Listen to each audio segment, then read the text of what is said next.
شیخ مفید کے زمانے میں یہ غور سے سنا، عجیب انٹرسٹنگ واقعہ ہے. بغداد میں یہ درس دے رہے تھے شیخ مفید. تو ایک شخص آیا، ایک آدمی آیا، آ کے کہا شیخ میں فلاں بستی میں رہتا ہوں اور وہاں سے آیا ہوں. ہماری بستی میں ایک عجیب واقعہ ہو گیا کہ ایک خاتون کا انتقال ہو گیا، ایک عورت کا، اور اس کی پریگننسی پوری پریگننسی تھی، 9 منتھس کی پریگننسی تھی، بچہ ہونے والا تھا، ماں کا انتقال ہو گیا. اب ہم کیا کرنا؟ پیٹ چیر کے بچے کو نکال کے ماں کو دفن کرنا یا ویسی دفن کر دینا؟ انسان ہے، خاکی انسان، انہوں نے کہا نہیں ویسی دفن کر دینا. وہ چلا گیا. 8 دن کے بعد پلٹ کے آیا.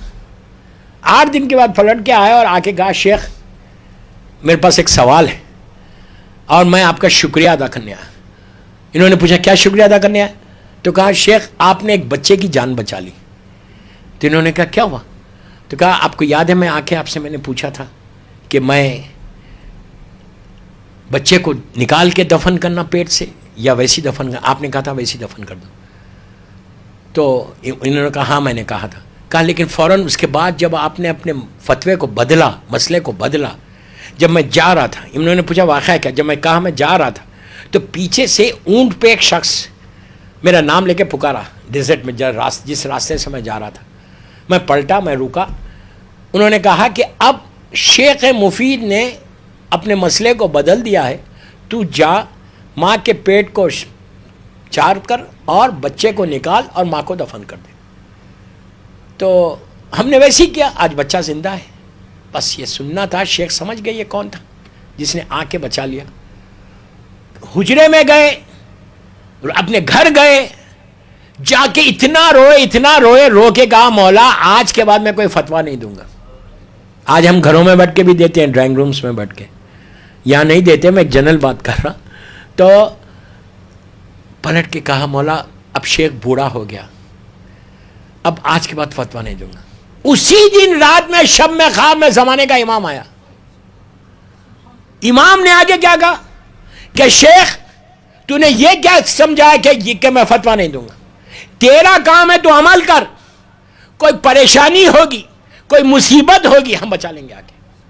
ہم اپنے شیعوں سے غافل نہیں ہیں. ہمارا شیعہ ہم سے غافل ہے لیکن ہم اپنے شیعوں سے غافل نہیں ہیں. ہر لمحہ ہم اپنے شیعہ کو مانیٹر کرتے، ہر لمحہ اپنے شیعہ کے اوپر نظر کرم کرتے. دوستو یہی تو میں کہہ رہا کہ امام سے رجوع کرنا 7ویں امام کی شہادت کی مجلس میں آپ کو یہی بتا رہا کہ اپنے رشتے کو مضبوط کرو، اپنے ریلیشن شپ کو دنیا والوں سے مینٹین کرنے کا یا دنیا والوں سے سٹرانگ بنانے کی وہ ضرورت نہیں ہے. اگر ریلیشن شپ کو بنانا ہے سٹرانگ تو امام سے ریلیشن شپ سٹرانگ کرو. جتنا تمہارے امام سے ہوگا یو ول گیٹ اٹ. اب 7ویں امام کا ایک عمل دے دیتا جو ایک طریقہ ہے. اس امام کو باب الحوائج بولتے ہیں، باب المراد بولتے ہیں.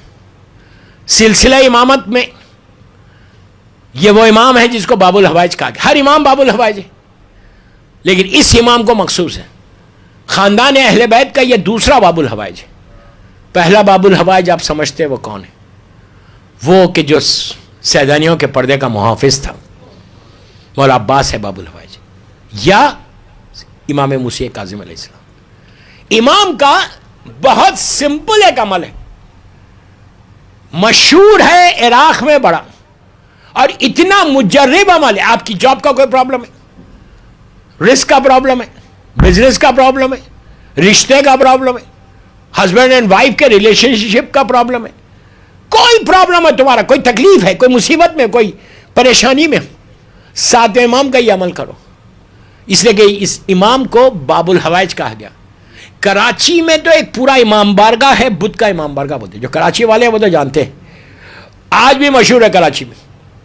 وہ عمل میں نہیں دے رہا جو کراچی میں کیا جائے، اس لیے کہ اب آپ لوگ بیٹھے ہوئے ہیں، آپ جانتے ہیں کراچی کا تو بڑا مشہور. کراچی والوں سے پوچھیں کہ یہ 7ویں امام کا امام بارگاہ جو ہے وہاں پہ بدھ کا امام بارگاہ سے مشہور ہے. وہاں پہ ایک تصویر بڑی مجرب.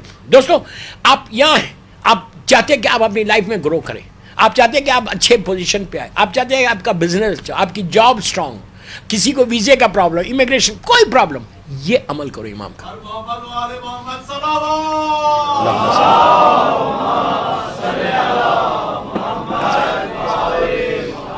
یہ عمل کرو امام کا عجیب مجرب عمل، اس لیے کہ باب الحوائج ہے امام، حاجتوں کا پورا ہونے والا دروازہ. ہر امام باب الحوائج، میں یہ نہیں بول رہا، لیکن اس امام سے یہ لقب مخصوص ہے. میرا مولا بھی ہے، مولا حسین بھی ہے، انشاءاللہ جب مولا کی پڑھوں گا تو اس میں بتاؤں گا آپ کو. بہرحال تو یہ امام بڑا دعاؤں کو پورا کرنے والا. بہترین عمل ان کا کیا؟ 2 رکعت نماز پڑھو مصعب بن جعفر سے، نیت کرو کہ میں حاجت کی نماز پڑھتا ہوں مصعب بن جعفر سے، خود بتائیں بالکل فجر کی نماز کی طرح. پہلی رکعت میں سورہ کوثر، دوسری رکعت میں سورہ خل، یہ نماز پڑھ کے 14,000 ٹائم سلوات پڑھنا ہے. آپ اکیلے نہیں پڑھ سکتے، آپ لوگوں کو بلاؤ، ویکینڈ پہ کرو، 10 12 15 20 اپنے لوگوں کو بلاؤ، کوئی مشکل نہیں. 14,000 مرتبہ صرف سلوات پڑھنا ہے، بسم اللہ الرحمن الرحیم، اللہم صلی علی محمد وآل محمد وعجل فرج، اور امام کی بارگاہ میں ہدیہ کرنا. 5 قسم کے پھل منگاؤ اور امام کی نظر دے دو. Very simple. لیکن یہ ایسا مجرب عمل ہے امام کا کہ عمل کرنے کے بعد دعا کرو، تم دیکھنا 14 دن کے اندر، 14 ڈیز کے اندر کیسے تمہارے 14 ڈیز تو میں زیادہ بول رہا، یہ کن فیکن کا معاملہ ہے. یہاں پہ ایک لمحے میں تمہاری دعا قبول ہو سکتی. ان کی بارگاہ میں کوئی کمی نہیں ہے، مانگنے کا سلیقہ نہیں ہے، عطا میں کمی نہیں.